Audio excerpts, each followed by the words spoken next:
நமஸ்காரம். நாலாவது நமஸ்காரத்தினால வியாதி விக்கை இல்லாம நன்னா இருக்கணும். மனசுல ஏதாவது விபரீதமான எண்ணங்கள் வந்தா அந்த எண்ணங்களை என்னையே மாத்திக்க முடியா பண்ணு. ஏன்னா நான் பிடிவாதக்காரன். நான் பண்றது தீர்மானம் பண்ணியா அதுக்கு மேல நேரம் இருந்தால் 3-5 நமஸ்காரம் இல்லாட்ட அந்த 23 நமஸ்காரம் பண்ணினேன் தேவி தூக்கம் அவ்வளவுதான். அதுக்கு மேல அம்பாள் உங்கள்கிட்ட ஒண்ணும் கேட்கல. அம்பாள் ஒரு பரம கருணைய நமக்கு பண்ணியிருக்காங்க. வந்து சொன்ன உடனே சரி அவர்தான் கல்யாணம் பண்ணிக்கிறார். மறுநாள் திரும்பி இது மறையும். இவள் நாளை தலை முடிஞ்சு கீழே நிற்பாள் அப்படின்னு எட்டாவது திருநாளா அந்த அட்டத்தை மதுரையில நடக்கிறது. அதுல வரும்போது அந்த ஈசான எல்லாரையும் ஜெயிச்சுட்டு வரா. ஈசான திட்டத்துக்கு வந்த உடனே அம்பாளுக்கு 10,000 கை, ஒவ்வொரு கையிலையும் ஒரு சுதர்சன சக்கரம். 10,000 கையினால சுதர்சன சக்கரத்தை எடுத்து அந்த சுகாரம் இருக்கக்கூடிய வழி இல்லாம அவ 2 பேரும் சண்டைக்கு வரா. பூச்சியான உடனே தம்பிக்கு அண்ணா எக்ஸ்ட்ரா வேலையை வைக்கும். ஆனா சொல்ல முடியாது. அவ உபகாரத்துக்கு வந்தவரை எப்படி வெளியில் அனுப்புவேன். அப்பா சிரிச்சுட்டு பாத்துங்க.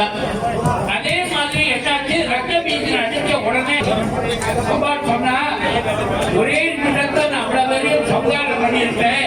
நீங்க உறவு பூரா ரத்த பீஜனா மாக்கிட்டேன் அப்படின்னு உடனே தேவர்களுக்கெல்லாம் ஒரே கவலை. இப்ப என்ன நடக்குமோ அப்படின்னு தேவர்கள் கவலைப்படுறா. பார்த்து ஒரு பொண்ணு வந்து நான் பாத்துக்கிறேன். இந்த மாதிரி நான் நடக்கிறத நான் பாத்துக்கிறேன். நீங்க சும்மா இருக்கோ அப்படின்னு இந்த காளி சாமுண்டா பக்கத்துல நின்று இருக்கா.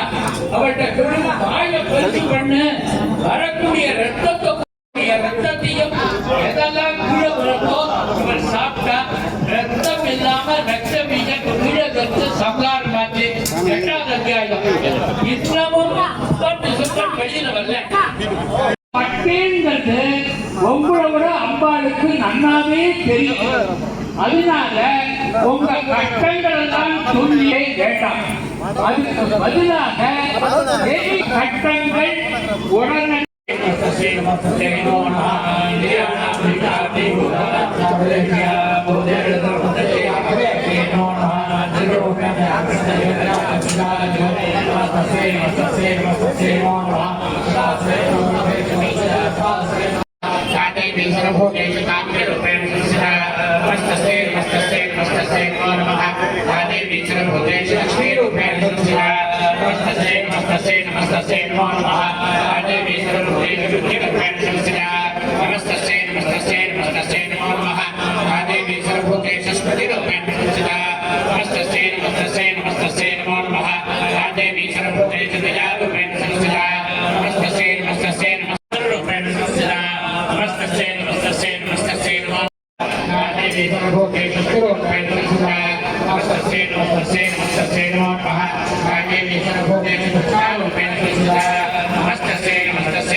महाराजे सर्वात्मिकायै सिद्धवाहिन्यै त्रिशूलवासधारण्यै महाहुतिं समर्पयामि नमः स्वाहा